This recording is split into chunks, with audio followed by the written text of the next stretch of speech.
Paulo, vamos mergulhar um pouco na Bíblia, né? Vamos entender o que a palavra nos mostra sobre essa paternidade de Deus, essa nossa identidade como filhos. Tá, vamos começar assim. Malaquias 4:6, ele está falando que antes do grande e terrível dia do Senhor, ele vai enviar o espírito do profeta Elias, ou ele vai enviar o profeta Elias, e ele converterá o coração dos pais aos filhos e dos filhos aos pais, e se isso não acontecer, a terra será ferida com maldição.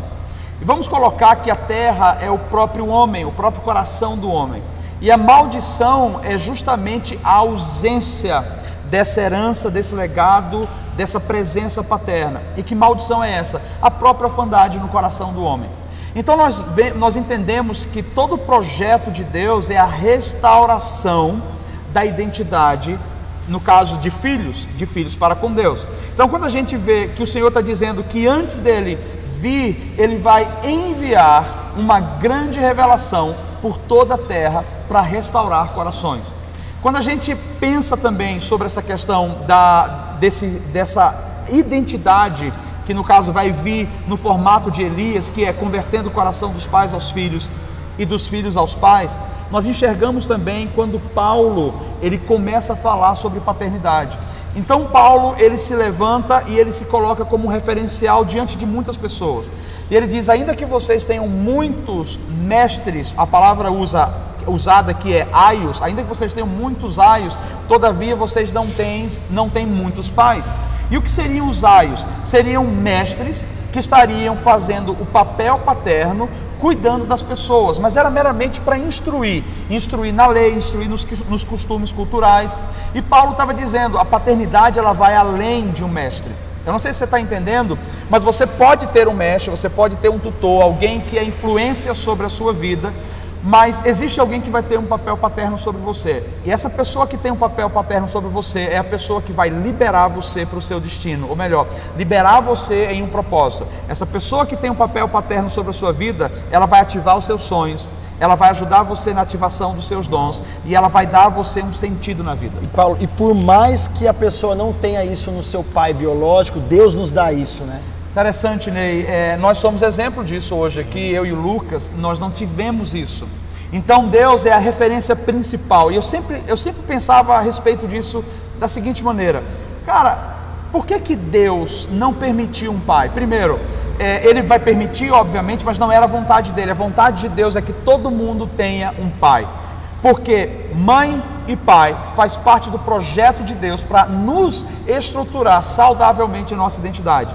Mas eu não tive um pai, então eu sou uma exceção? Sim, é uma exceção. A vontade de Deus é que hoje, você sendo restaurado, você cuide dos seus filhos quando você casar, que você seja um referencial.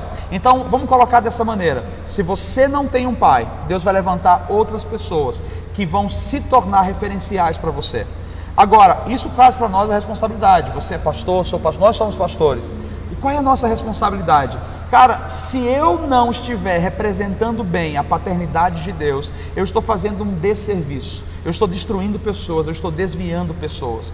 Nós precisamos ser restaurados primeiro para então restaurar. E é muito interessante, Lucas, nessa questão da nossa relação com os nossos filhos hoje. Nós temos uma filhinha de 5 meses e esses dias eu estava observando, né? Assim, que coisa interessante. A minha filha estava com 2 meses, ela mal interagia com nada. A minha filha, ela nunca tinha feito nada para mim. Ela não tinha me agradado, ela não tinha me falado eu te amo, ela não tinha feito um favor para mim, ela não, nada. Mas eu olhei para ela e falei assim: uau, eu amo tanto ela, e ela nunca fez nada para mim. Pelo contrário, não deixou a gente dormir. Exatamente. Então, como que pode isso? E hoje você tem o Rafa, né? E Sim. É interessante nas nossas conversas como você, muitas vezes na relação com o seu filho, olha e fala: puxa, olha o que eu posso dar para o meu filho hoje, né? Sim, eu costumo dizer que eu não preciso passar para ele aquilo que eu tive dessa ausência do pai, por essa cura desse amor paterno de Deus. Hoje eu tenho o prazer de dar para ele o que eu não tive. Eu não tive esse calor do pai, mas hoje eu tenho a oportunidade de passar isso para ele, hoje eu tenho a oportunidade, uma cena que mexe muito comigo foi quando eu abracei ele há uns tempos atrás, e eu dei um abraço nele e falei, filho, o papai tem tanto orgulho de você. E eu olhei para a Bruna e falei, amor, eu nunca tive isso do meu pai falar isso para mim, mas hoje eu posso passar isso para o meu filho. Uau. Eu não preciso carregar isso e transferir algo ruim para ele. E eu gostaria de fazer uma pergunta para os nossos convidados. Qual palavra vocês dariam para a pessoa que está nos assistindo e está se identificando com esse espírito de orfandade? Qual é o conselho que vocês dariam para eles? Deixa eu até falar algo aqui. Para que você não se sinta mal, eu acredito que todos nós, em alguma esfera das nossas vidas, temos uma parcela de orfandade. O objetivo dessa ministração, dessa conversa, não é trazer peso sobre você, mas é mostrar para você que existem coisas que são nocivas, que estão na sua vida.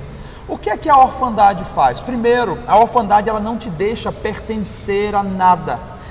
Já viu pessoas que elas pulam de galho em galho, de igreja em igreja, de igreja em igreja, relacionamento em relacionamento, e elas não conseguem firmar raízes? Isso tem a ver com orfandade. A orfandade também, Ney, ela precisa barganhar, ela não consegue receber por amor. Às vezes a gente acha que a libertação é quando o pastor coloca a mão na cabeça e balança, sai demônio! Não é assim, o demônio pode sair, mas a legalidade ainda está dentro de você. Você precisa confessar e você precisa tomar novas atitudes. Então nós olhamos hoje dentro das igrejas, às vezes na sua própria vida, uma situação de orfandade, onde você não consegue receber amor, você precisa comprar amor. É onde entra o sexo. Muita gente pratica sexo ilícito, fornicação, prostituição, porque elas estão buscando valor. Então elas se valorizam por aquilo que elas fazem, não por aquilo que elas são. Paulo, muitas pessoas nos nossos seminários nos procuram e começam a conversar, e nessa conversa nós identificamos que essa pessoa, ela iniciou um relacionamento, um namoro com outra pessoa, não buscando um namorado, buscando a figura de um pai, buscando um apoio, porque ela teve alguém, ela tinha alguém que supria ela nisso. Uma carência. Você já passou por algum momento assim, Lucas, onde pessoas abordaram e você já lidou com esse caso assim?